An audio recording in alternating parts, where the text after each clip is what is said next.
Well, hey, I want to welcome you guys to Thursday Live. It's another interesting week. In fact, I'm very, very excited about this week. I always love it when I get to know another person and spend some time in a conversation, and you're going to get to experience it as well. And I'm very excited about this conversation because it's with the artist who has been doing the illustrations of each of our parables. And we've been in a parable series. If you're a guest to Thursday Live, we've been in a parable series for the last 10 weeks. One more week, it's Easter weekend, it's coming up.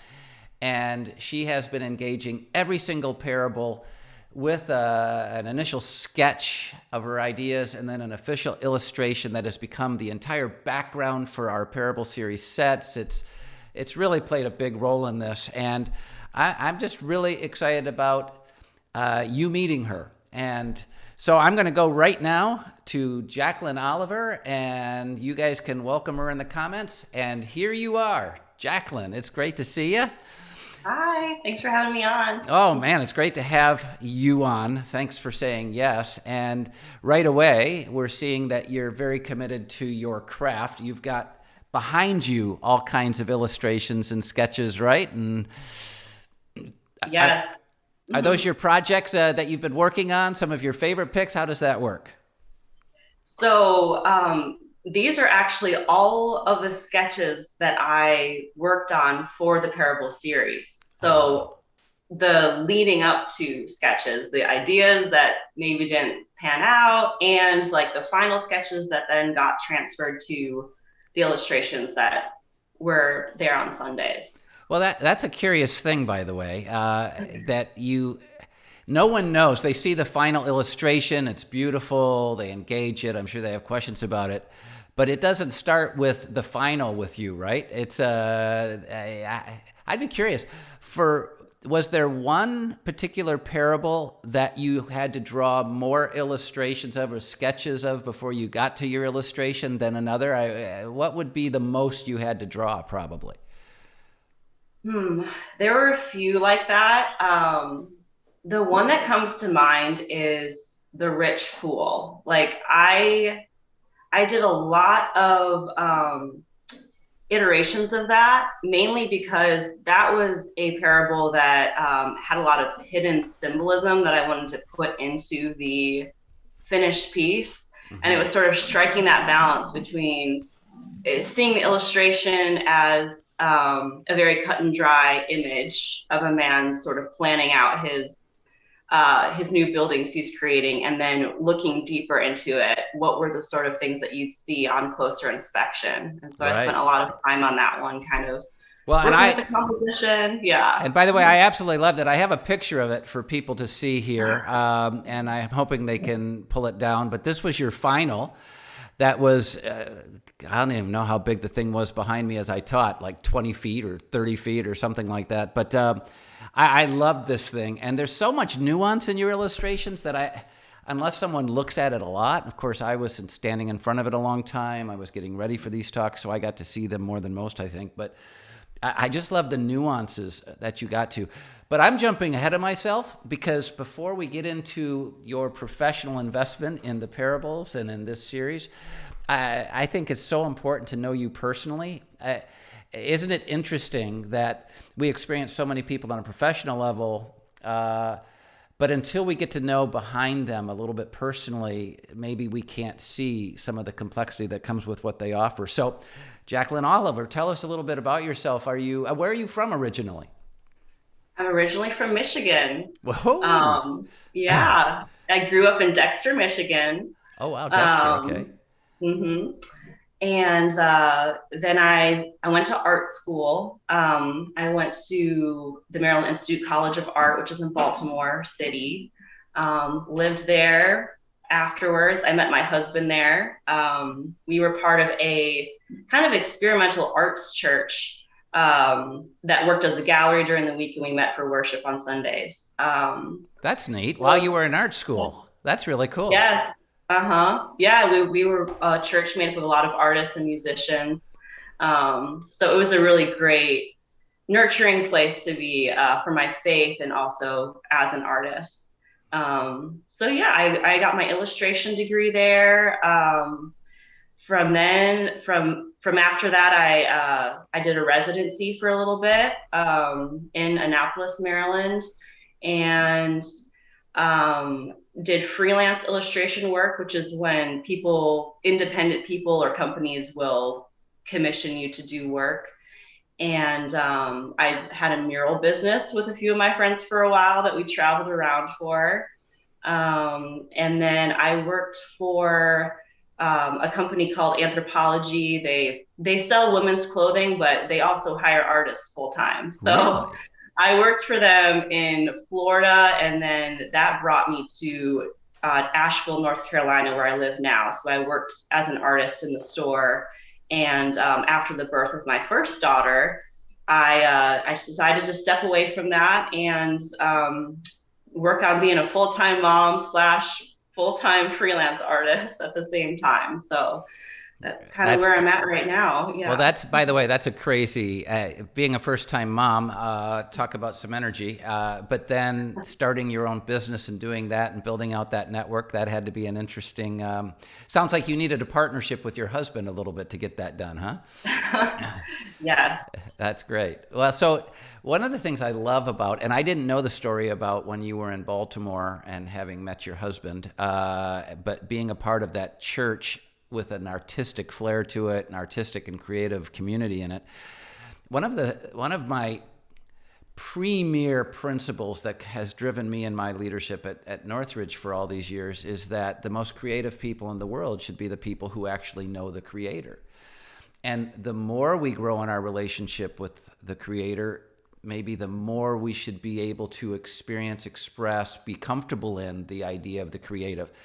And I have found in religion, quote unquote, even the solid Christian evangelicals' expressions of religion, as I would see it, solid, they get less and less creative over time. They become a little bit more stale, very committed to past creative things, but they make those traditional liturgical.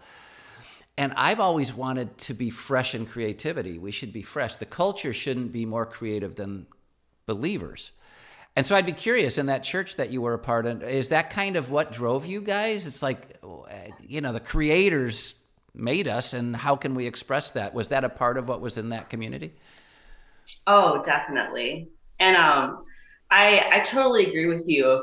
There's the danger of becoming stagnant as a church that maybe embraces artists, but maybe doesn't.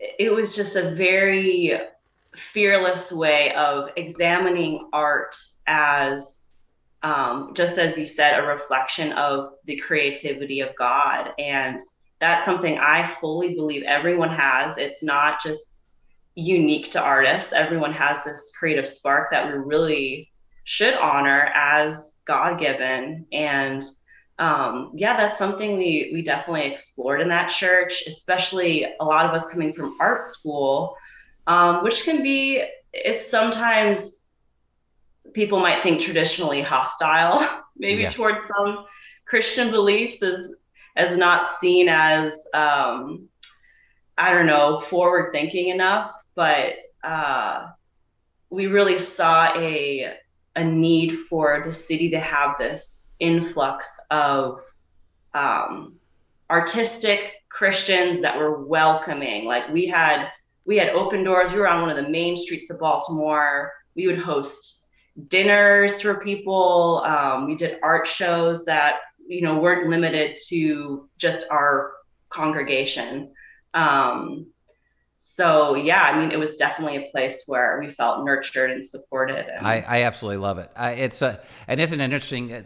God's doing things all around the world, and it's invisible to us, but we have to really trust that He's doing it. And there you were in Baltimore, having that experience, and it makes my heart beat fast, because it's sad when the culture thinks that Christians aren't the creative and forward-looking ones, that they're always looking back, and it's just really sad. So it's fun that you were a part of that. And our creativity shouldn't be so freelance that we miss the fact that there's a truth. And that's what I loved about this parable series, and then your artistic expression coming alongside it.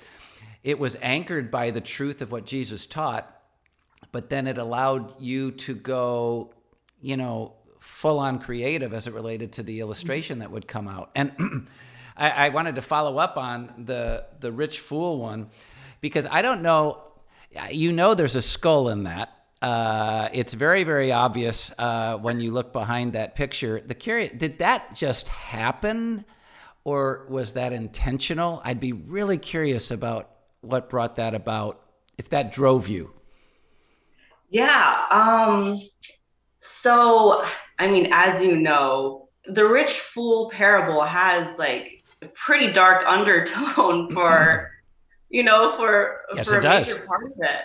Yeah. And in the original, when I did the cover, sort of what we were seeing as the cover of this series that has all the parables represented in a very small image.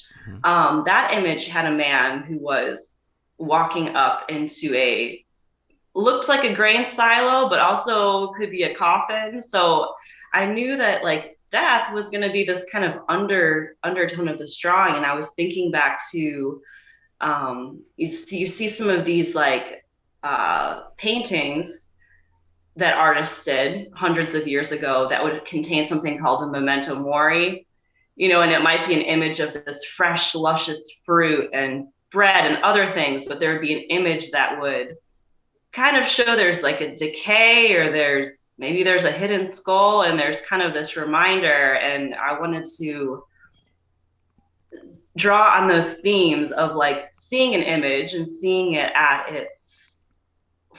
what the aspects that are making up that image, but also looking deeper and kind of, what's this guy about? He's got these nice garments. It looks like he's got plenty of grain stored and he's planning for more. And what's beyond that? So there's the image of the skull that I sort of played with the composition, because I was like, I want there to be a push and a pull where it's not immediate skull. You can still see what's going on, but the closer you look into it, there's other little images in that scene. There's a vase that has flowers, but some of the flowers are wilting. There's an hourglass, where the sand is running out. Which is really unbelievable. The guy had no clue he was down to his last grain of sand as he was preparing to build his new barns. And it's brilliant. This is seriously, this is a very complex illustration, and I adored it.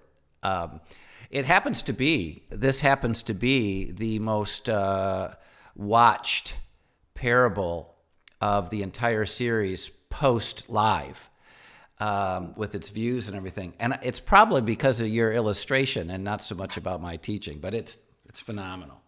So great work on that. So I'd be curious, what was your process? Because, if you're just coming with an empty legal pad and you're just thinking of stuff that you'd like to illustrate, that would be a very different process than this. We were starting with the parables.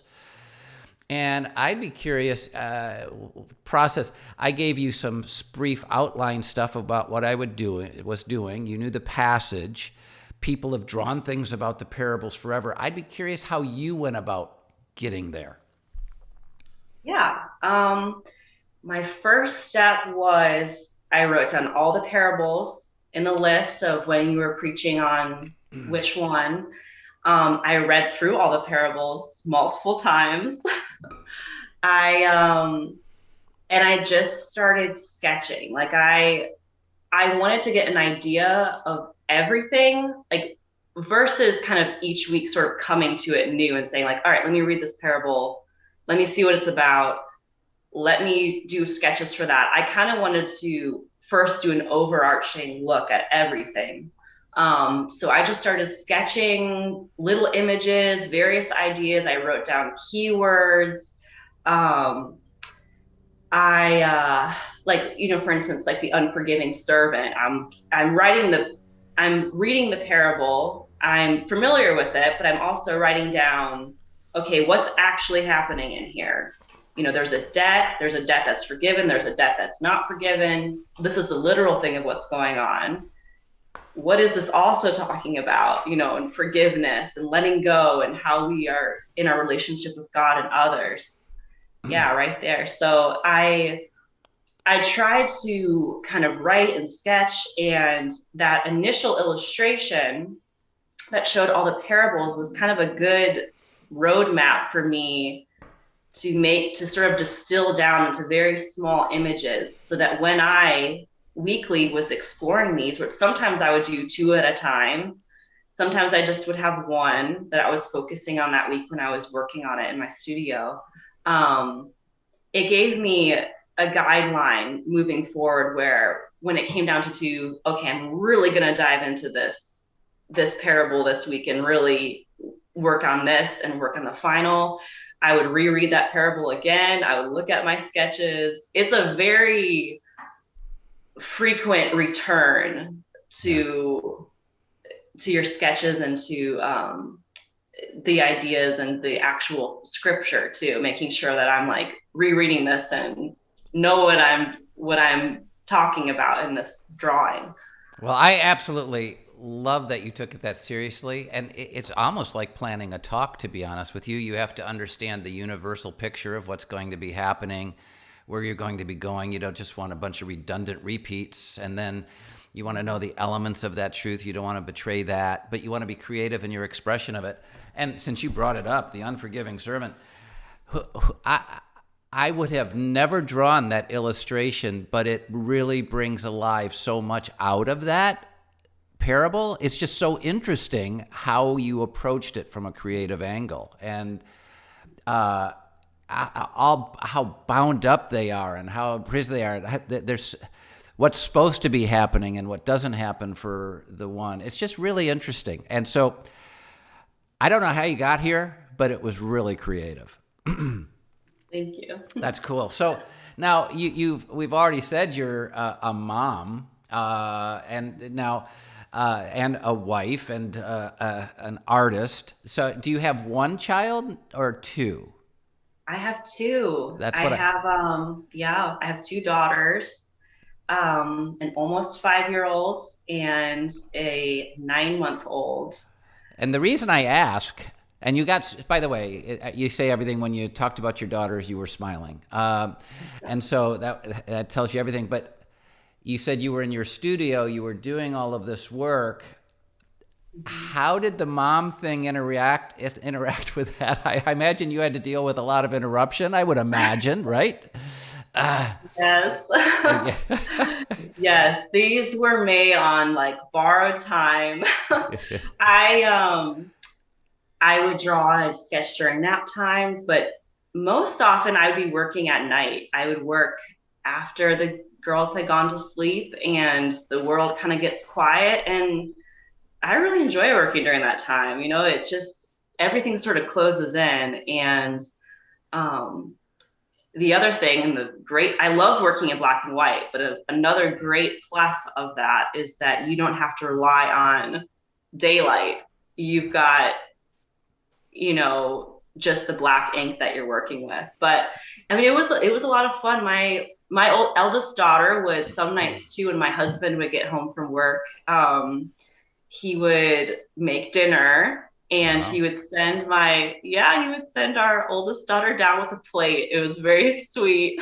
That's He would great. make me food and she'd bring it down, and usually she'd end up staying for a while and like on my lap, or she'd want to get a piece of paper and kind of imitate what I was working on. So That's I awesome. mean, it was great. She really enjoys artistic expression too. Well, So, I mean, she has the privilege of living in the midst of it, which is amazing. And that's exciting that you were able to share that, probably share some of the stories. And what I said about your husband being a partner, sending meal down, that's fantastic. So I'd be curious, and I could talk to you forever, but number one, you don't have the time. And number two, we can probably get it done quicker. But I'd be curious if there was a favorite illustration that you had or not, and why. And then maybe you might have already told me the most difficult one, but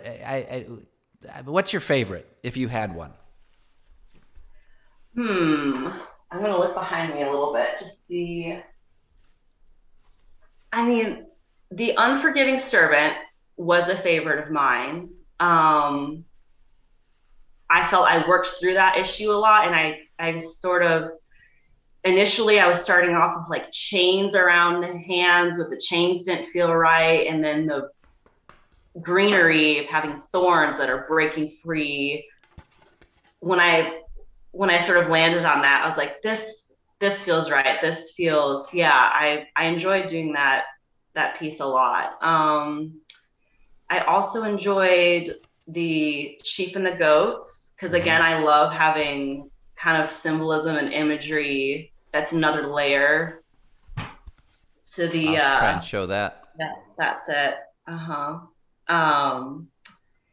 And did you ask me which one was my favorite parable? No, not yet. Well? I didn't, but that we might as well. I'd be curious if your favorite sketch, if your favorite illustration came out of your favorite parable or not. But what is your favorite parable? Yeah. And did it change during this series? I'd be curious about that.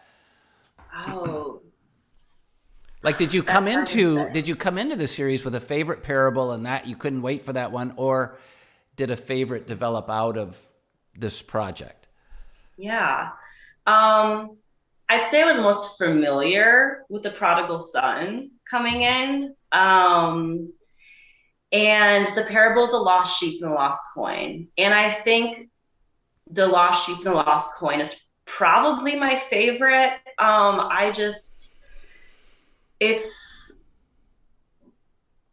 I guess like the idea of the reckless love of God's coming after you and pursuing you in this like loving way.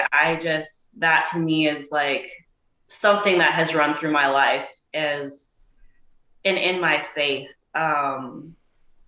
as just showing the nature of God that I don't understand and it doesn't make logical sense.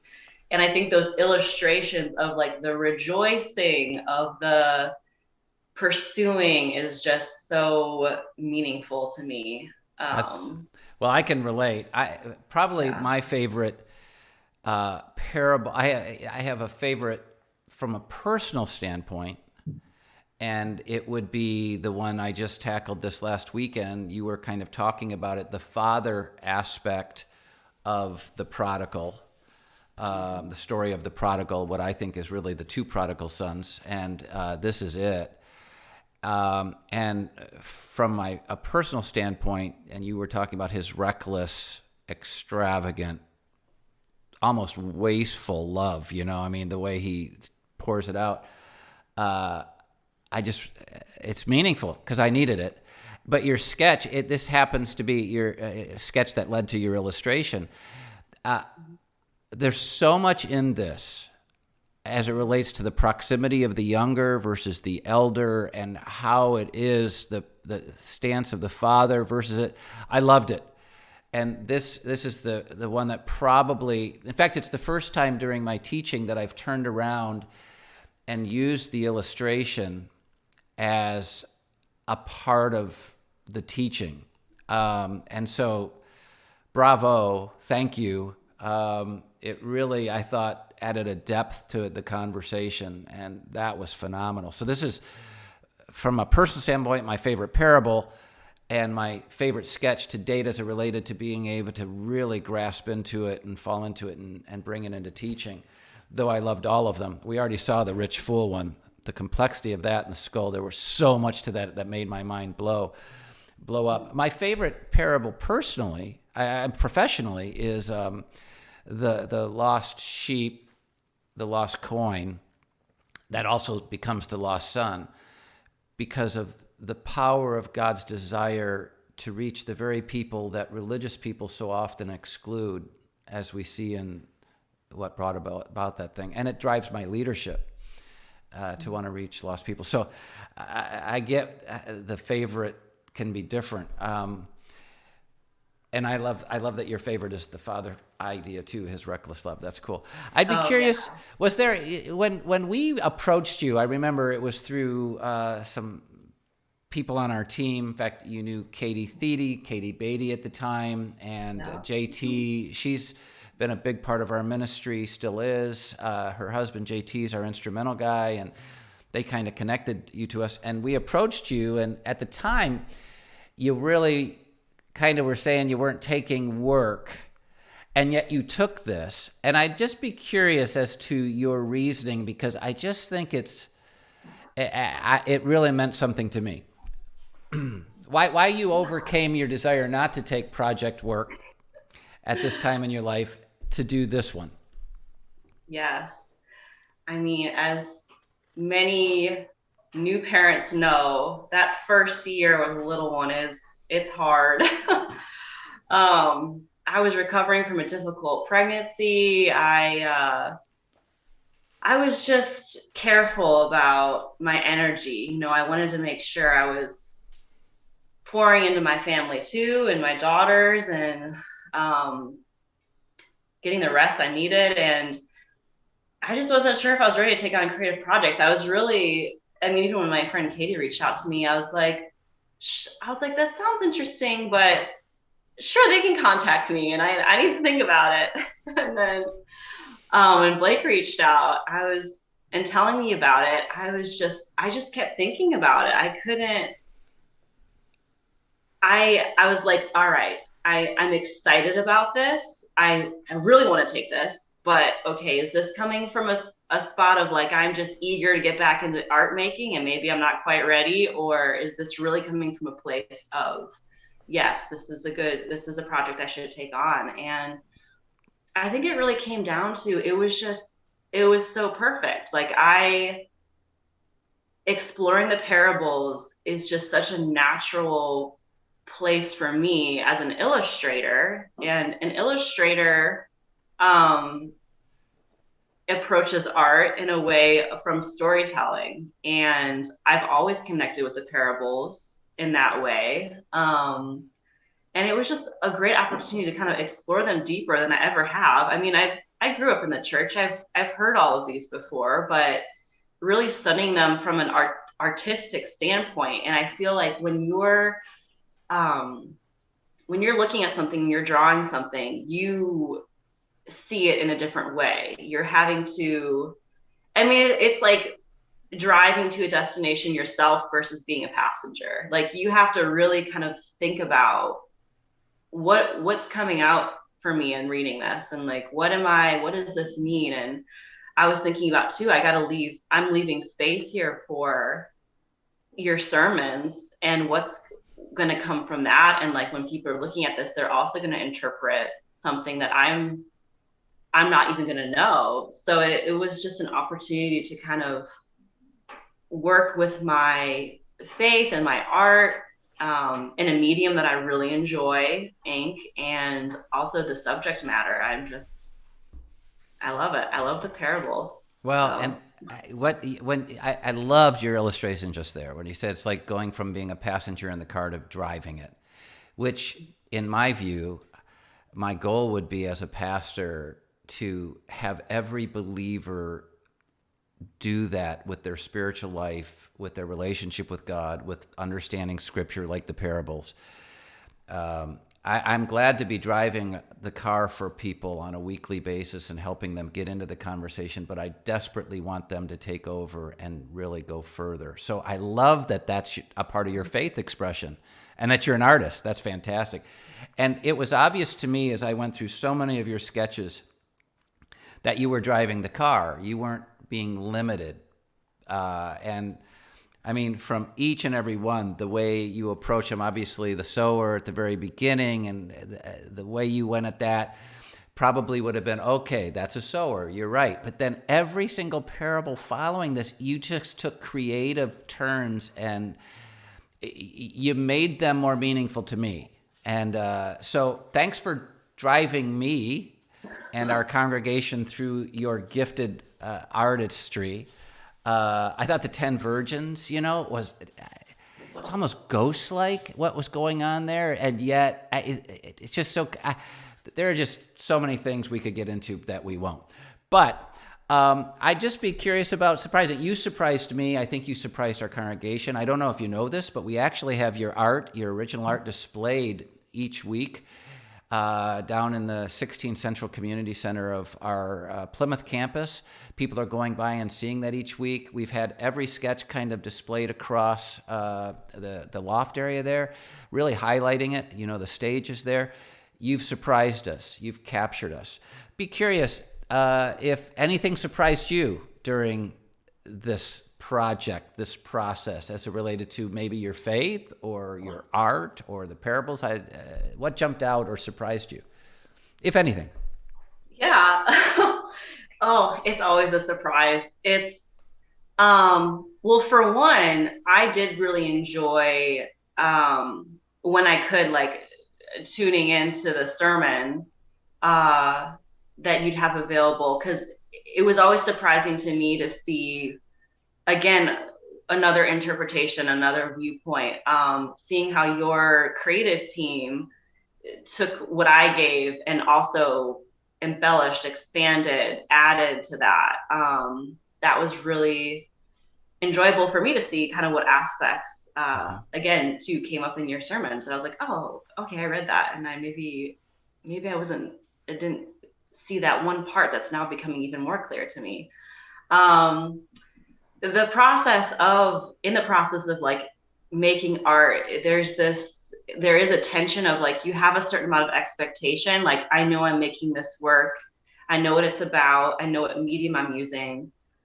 But even as I'm drawing or making something, I'm kind of like, oh, something unexpected comes up. Or, like you asked earlier, something that I thought, oh, that will be an easy one, turns out to be a lot more difficult. Like, even with, I know I sent a few sort of emails to you about the prodigal son and father, because it's so important. It's so important. And there's so much going on in that parable that I was like, this seems so straightforward to me, but there's so much going on here. And what do I illustrate? And sort of praying through that and rereading things and drawing. And I don't want to give too much away, because I know that.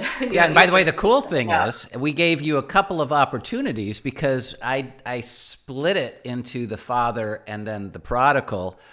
And teaser, your last illustration is going to be shown this Easter, become the backdrop for Easter. And we won't spoiler alert it or anything, but it's exciting. So you actually had two cracks at it, and you were able to go in two different directions, which was fun. Fun for me to see anyway. So that's great. And then, well, I love that you were surprised by your own thing. And I'm often surprised too at what the conversation becomes out of those parables versus what I originally would have thought they would be. And I don't know about you, but in my teaching, I never want my teaching to be driven by what I heard someone else say. I really want it to come out of, what Jesus was saying in the text itself and what he's leading me in my creative conversation to say. And I think you did that with your art, because I've not seen any. Some were a little bit closer, the parable of sower. Okay, I got that one, how it was. But some of them I would have never put together, and yet it was so descriptive and so powerful in how it came. And I appreciate that about you. Thank you for driving the car, being willing to go in new places. And thank you for saying yes to this project, because you made this series something it could have never been without you. And I mean that very sincerely. You added a depth to it. And I know these are black and whites, but you added a color to it that we wouldn't have had apart from you. So I want to say thank you for that. Thank you.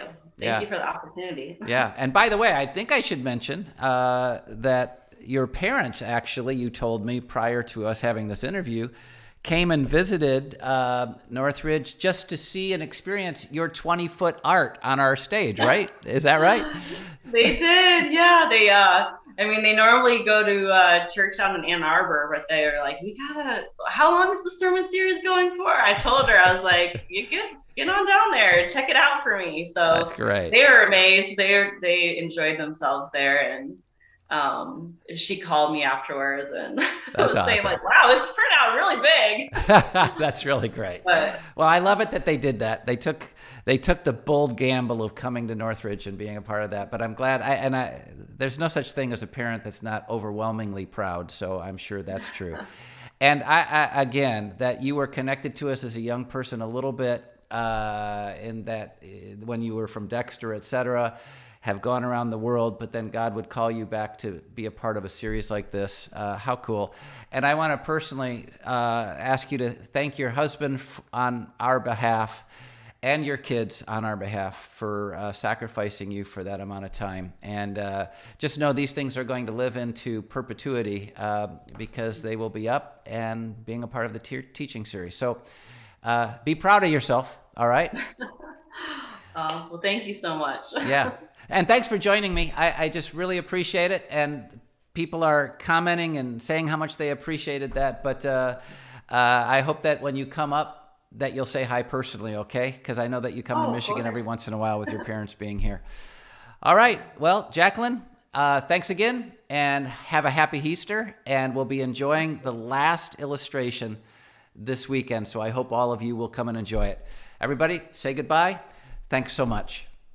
Well, I tell you what, I really, really enjoyed talking to Jacqueline. I hope you did as well. I thought it was just fun seeing how the process that she took to get into the parables and to really develop the idea through her original sketches, multiple sketches, and then her final illustration just reminded me, as I said in that interview, so much about how we should go about understanding his word ourselves and allowing him to speak and breathe into our lives ourselves. It's how I go about trying to put together the conversations and talks I develop for you. So it was just fun.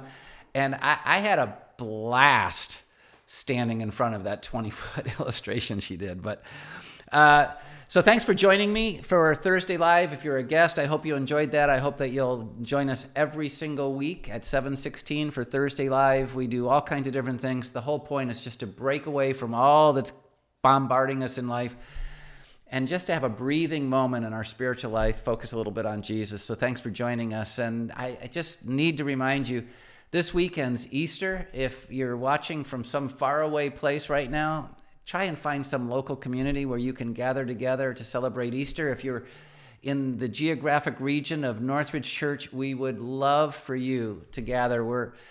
We're obviously one church that meets in 3 different regional locations, Plymouth and Grosse Ile and Brighton. We'd love to have you join us. And 2 things that I really, really want you to be aware of. We want you to invite people. People need to hear the hope of Jesus, and you know someone that needs to hear. Invite them to join us. If you're far away, you can even invite them to join online. And this weekend, not only are we going to celebrate the resurrection of Jesus and look at the last part of the prodigal, but I'm going to announce the results of our Ukraine Give and Pray emphasis. For the last 3 weeks, we've really, really been painting the vision of showing the love of Jesus Christ by giving to offset the basic food needs and basic human needs of people who are suffering, the millions of people who have been displaced because of the Russian aggression against the Ukraine. And we are working in partnership with Samaritan's Purse and Ukrainian churches to show the love of Jesus and ultimately to tell the truth of Jesus to these people who so desperately are looking for hope. But we're going to do it by providing their needs. I'm so excited to announce to you the impact that our church family and some outside our church family have made towards this. It's going to be an exciting announcement worthy of Easter. So I hope that you'll join us for that as well. But before we go, I just want to pray with you. So would you do that? Father in heaven, I thank you so much for the fact that we can gather like this, for each and every one who has gathered, taken the time to break away and spend this moment together. And I want to thank you in particular for Jacqueline Oliver. Thank you so much for the gifts you've given her, the experiences you've given her, the faith you've given her, the commitment you've given her, and the way she approached the sketching out and then the illustrating of each of these parables. Thanks for the way you used her to help define the impact and how people experienced it. And you made the series so much better because of her. Be with her, her husband, her 2 daughters, and just really bless their family as they seek to live out their faith as you've called them to. And I pray that you would take her and inspire every single one of us who've experienced her, not just during the series, but in this interview. Help us to take the gifts you've given us and the experience you've given us, and by faith, seek to make an impact in our lives as well. And may we be driven by the scriptures, like the parables, to find your truth, to know your will, and then to say yes to it. Be with Easter. We pray that you would just anoint it in ways we can't even understand it, honor each invitation that was made, and bring many in to hear the hope of Jesus, and let the truth of the resurrection explode out because of what happens at Northridge and then every other true Jesus-following church in the world. And we'll thank you for it in Jesus' name. Amen. All right, everybody, so glad that you joined me. I hope that I'll see you next week for Thursday Live. Hope I see you this weekend for Easter. But until then, I'll be praying for you. I hope you'll be praying for me. And don't forget to be praying for Jacqueline and her family as well. Bye, everybody.